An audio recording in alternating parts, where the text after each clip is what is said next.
Vous voyez ce gars qui est tranquillement en train de travailler là? Je m'apprête à prendre le contrôle de son PC pour le faire s'abonner à ma chaîne YouTube grâce au Flipper Zero. Regardez un peu ça.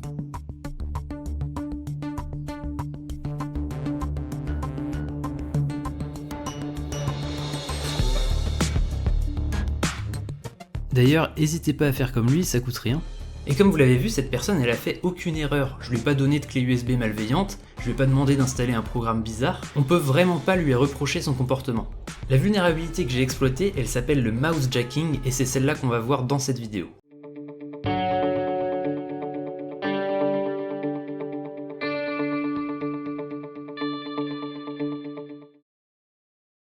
Quand vous utilisez votre ordinateur, souvent vous l'utilisez avec un clavier et une souris qui peuvent parfois être externes, et que vous pouvez connecter à votre PC de plusieurs façons.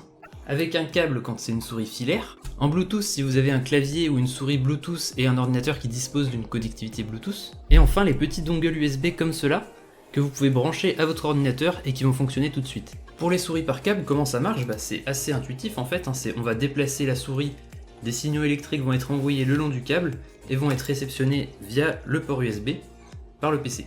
Pour le Bluetooth, vous avez une connexion qui est établie entre le périphérique et la carte Bluetooth de votre ordinateur, et ensuite des signaux Bluetooth vont être envoyés de votre périphérique vers votre carte Bluetooth de votre ordinateur, qui va ensuite faire le taf. Pour les dongles USB, ça fonctionne un petit peu comme le Bluetooth, c'est-à-dire qu'il y a une connexion qui va être établie entre le dongle et votre clavier, votre souris, et ensuite le dongle va envoyer exactement les mêmes instructions qu'un clavier filaire à votre ordinateur. Mais autant le câble c'est quelque chose d'assez concret, d'assez physique, on peut voir par où vont passer les signaux électriques, autant pour les souris sans fil, c'est un petit peu plus compliqué de savoir comment ça marche. En fait, ce sont tout simplement des ondes qui vont partir de votre périphérique pour aller dans toutes les directions, sur la fréquence de 2,4 GHz. Ces ondes-là, elles vont croiser le chemin du récepteur, c'est-à-dire soit le dongle, soit la carte Bluetooth, et ensuite les récepteurs vont envoyer les bons signaux pour dire à l'ordinateur, l'utilisateur a appuyé sur la touche K par exemple. Mais qu'est-ce qui m'empêche moi finalement d'acheter un récepteur et d'écouter les signaux alentour pour essayer de récupérer les frappes de clavier de quelqu'un qui est en train de taper sur son clavier? Ça permettrait de récupérer toutes les frappes de clavier de n'importe qui, ce serait hyper fort. Évidemment les constructeurs ils sont malins, ils ont pensé à ça, toutes les frappes de clavier sont chiffrées. Donc oui, techniquement vous pouvez entendre tout ce qui transite entre le clavier et l'ordinateur de quelqu'un, mais vous pourrez jamais l'interpréter. Vous saurez pas ce que le clavier et l'ordinateur sont en train de se dire, donc écouter les mots de passe on peut oublier. Mais pour les claviers Bluetooth, ok, la connexion elle est faite entre le périphérique et le PC. Mais pour les claviers à dongle par exemple, qu'est-ce qui m'empêche moi d'acheter exactement le même dongle de la même marque pour pouvoir écouter les frappes de clavier de quelqu'un d'autre? Et encore une fois, c'est pas possible, et heureusement, parce que le périphérique va envoyer en fait sa trame à une adresse précise qui correspond à l'adresse du dongle. On peut le voir un petit peu comme un numéro de série qui est unique. Donc si j'achète un dongle de la même marque, il aura un numéro de série entre guillemets différent, et donc il ne va pas interpréter les trames qui lui sont pas adressées. On pourrait imaginer qu'on achète un dongle et qu'on modifie son adresse pour correspondre à celui d'un autre dongle qui est aux alentours de nous. Mais le problème c'est que les communications entre le clavier et le dongle sont chiffrées, et donc l'adresse est chiffrée également, ça veut dire qu'on peut pas l'obtenir. Donc on peut imaginer en tester plein jusqu'à obtenir la bonne, sauf qu'il y en a plein de possibles. Donc c'est pareil, on peut pas brute forcer de ce côté-là.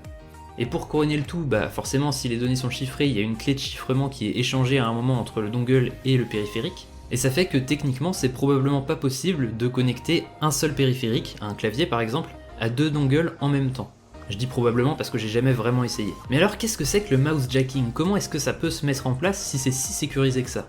La vulnérabilité qui va rendre le mouse jacking possible, c'est simplement une erreur de certains constructeurs qui ont considéré que chiffrer les données du clavier c'est important, mais pour la souris c'est pas forcément si important que ça parce qu'il n'y a pas de données confidentielles qui vont transiter, il n'y a pas de frappe de clavier, c'est vraiment juste des mouvements et des clics. Ils se sont probablement dit que c'était pas intéressant de chiffrer ce flux-là, ça allait juste faire perdre en performance. Donc sur certaines souris à dongle, le flux entre la souris et le dongle va transiter en clair. C'est pas vrai pour les souris Bluetooth puisque Bluetooth ajoute des couches de protection.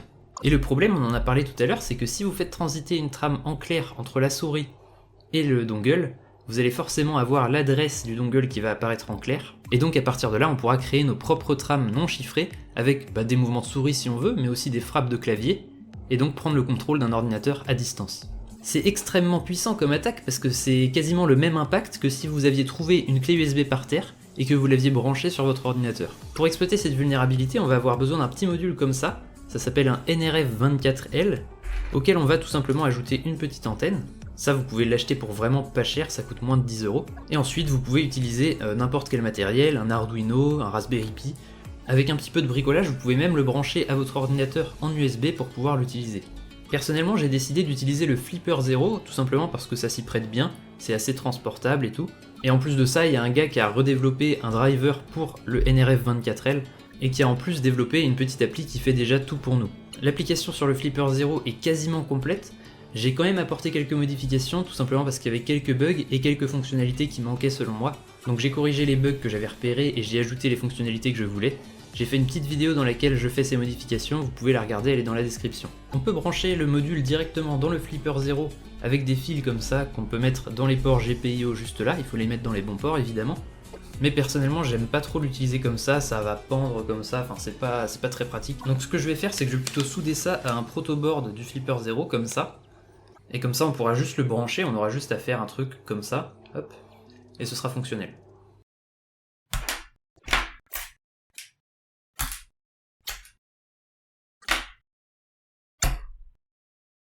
Donc j'ai terminé, ça ressemble à ça au final, hop.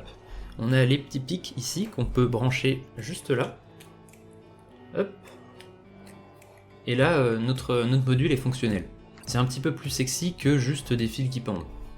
Petit disclaimer, j'ai vu sur internet qu'il y avait des gens qui vendaient un petit module comme ça pour le Flipper Zero, près de 70 €, donc c'est super cher, évidemment n'achetez pas ça tout fait.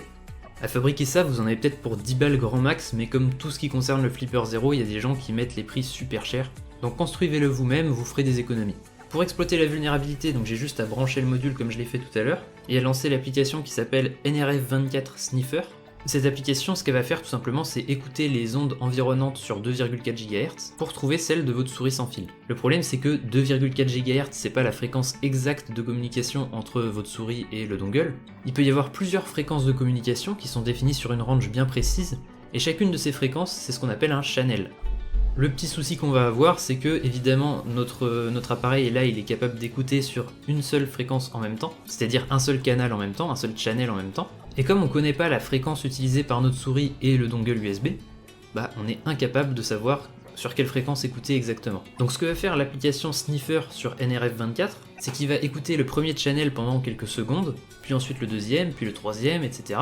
jusqu'au 85e channel, puisqu'il y en a 85 sur le protocole Unifying de Logitech, et c'est le seul qui a été développé pour le Flipper Zero. D'ailleurs j'aimerais bien essayer de développer la même chose sur les autres constructeurs, j'essaierai peut-être si jamais un jour je me chauffe à acheter une souris d'un autre constructeur, mais c'est une autre histoire. Donc là on va paramétrer le sniffer pour 4000 millisecondes d'écoute par channel, donc en gros pendant 4 secondes on va écouter sur un channel, et s'il y a une trame de la souris qui pendant ces 4 secondes est envoyée, et bah on va la capter et on pourra obtenir l'adresse du dongle. Ça signifie que si je veux effectuer cette attaque, il faut qu'il y ait un mouvement de souris pendant les 4 secondes où j'écoute, sinon ça marche pas. Donc 85 channels avec 4 secondes d'écoute par channel, on en a pour un petit peu moins de 6 minutes. Moins de 6 minutes dans le pire des cas évidemment, c'est-à-dire si la souris communique sur le dernier channel, le 85e. Et là regardez, on a trouvé une nouvelle adresse, donc il l'a stockée automatiquement dans un petit fichier, et on va pouvoir utiliser une nouvelle application, qui est la fameuse application Mousejacker. Tout ce qu'on doit faire ensuite, c'est sélectionner un fichier avec une liste d'adresses qu'on a obtenues donc via l'application Sniffer. On sélectionne ensuite la bonne adresse du dongle, et ensuite on a un petit payload de USB Rubber Ducky qui va nous permettre de faire de l'injection de frappes de clavier. Donc je sélectionne celui-là par exemple, et on peut voir directement sur l'ordinateur que mes frappes de clavier s'exécutent, et donc je peux contrôler l'ordinateur à distance. Est-ce que vous vous rendez compte de la dinguerie que c'est ? Quelqu'un qui utilise tranquillement son ordinateur au travail peut se faire compromettre sans avoir fait aucune erreur. Vous pouvez par exemple télécharger un logiciel, vous pouvez lancer un reverse shell si vous voulez pour pouvoir avoir un accès permanent à son ordinateur, et l'utilisateur n'a fait aucune erreur de sécurité, il utilise simplement un clavier et une souris vulnérables, mais souvent il le sait même pas. Et justement, on y vient, tous les périphériques ne sont pas vulnérables.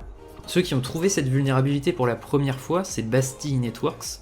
Ils ont essayé de faire une liste de tous les périphériques qu'ils ont trouvés vulnérables.